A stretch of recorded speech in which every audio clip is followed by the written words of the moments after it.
resting place. Now, there's been a lot of talk of where Jimmy Hoffa's been buried.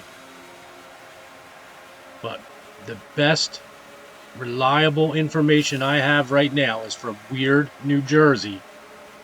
And they say that Jimmy Hoffa is buried beneath the Pulaski Skyway. The Pulaski Skyway lumbers across the post-apocalyptic landscape of South Kearney, New Jersey, like some kind of skulking prehistoric behemoth, carrying Route 1 and 9 on its bumpy spine held high into the stratosphere.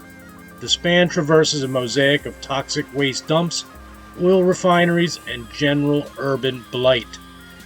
The western tail of the black steel erector set-like structure begins in Newark. From there, the Skyway tilt walks its way eastward over the industrialized meadow, ending its journey at Jersey City's depressed highway near the mouth of the Holland Tunnel.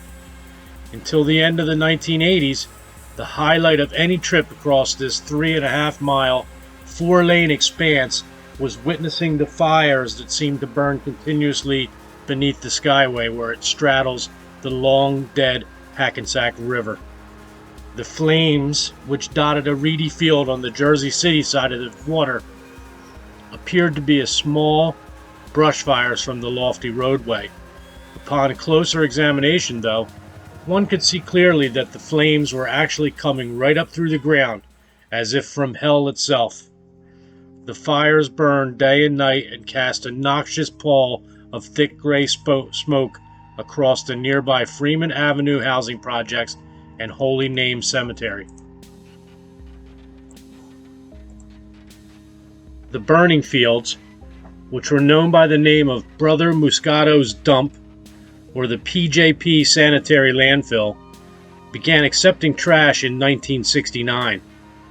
After that, 200 truckloads of waste, most of it in barrels, was deposited on the 87-acre site every day. Hazardous chemicals such as methylene, naphthalene, toluene, phenanthrene, ethylbenzene, and only God knows how many other enes were all poured into the dump's toxic stew. Then one day around 1970, the very earth itself caught fire and would burn on and off for the next 15 years or so. Trying to extinguish the blaze would prove futile because every time one vent of fire was squelched, another would flare up elsewhere. This subterranean inferno would even go through deceptive periods of apparent dormancy, only to erupt again, sometimes through several feet of snow. After a while, Jersey City's fire chief simply refused to send in any more firefighters because the risks were just too great.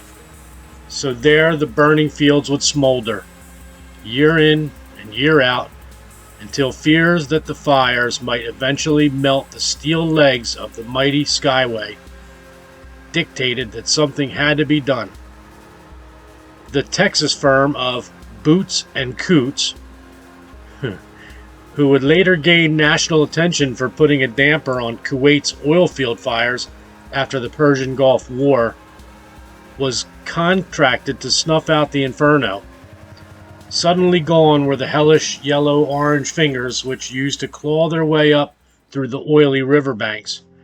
No more did the choking stench and billowing plumes of smoke waft up to envelop the Skyway's airborne motorists. An interesting footnote to this site is that according to Robert Sullivan's book, The Meadowlands, this location was suspected of being one possible place where the body of corrupt Teamster boss Jimmy Hoffa might have been dumped. According to Sullivan, the FBI and state police staked out the landfill for a time after Hoffa's 1975 disappearance.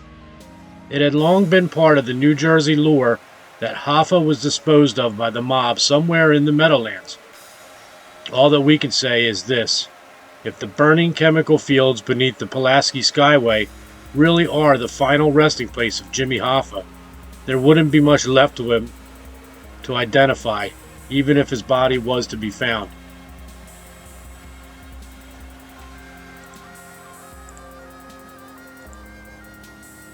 The Iceman Jimmy Hoffa, New Jersey connection. The location of Teamster boss Jimmy Hoffa's body is still a mystery, long after his 1975 disappearance. But before the Mafia contract hitman, serial killer, known as Richard the Iceman Kuklinski, died in March 2006, he told author Philip Carlo that Hoffa has been reincarnated as a Japanese car. Well, not so much reincarnated as incorporated into scrap metal that was likely made into a car. And the Iceman knew this, according to Carlo's book, The Iceman, Confessions of a Mafia Contract Killer, because he did the deed himself after he and 4 accomplices met with Hoffa outside of a suburban Detroit restaurant. Carlo claims that after killing Hoffa with a combo blackjack hunting knife to the head and packing him into a handy body bag, Kuklinski drove to a Kearney, New Jersey junkyard where he engaged a bit of overkill to dispose of the body, eventually storing it in a car that would become scrap metal. According to many media accounts, including a story about the book in the April 17th edition of the Bergen Record, the claim has been dismissed as a hoax. Well, guys, thank you for tuning in. I appreciate it. It's something I'm working on, so hopefully it gets a little bit better. The stories get a little bit longer, and we'll see how everyone likes this short story time with Loud and Local. So that was Jimmy Hoffa, and most of my podcasts or story times are going to be centered in New Jersey, and they're going to consist of weird stories, strange tales, and short snippets of New Jersey news that I find interesting. So if you're into that sort of thing, stay tuned, and I'll get more out. Thanks a lot. Loud and Local. Never stop exploring.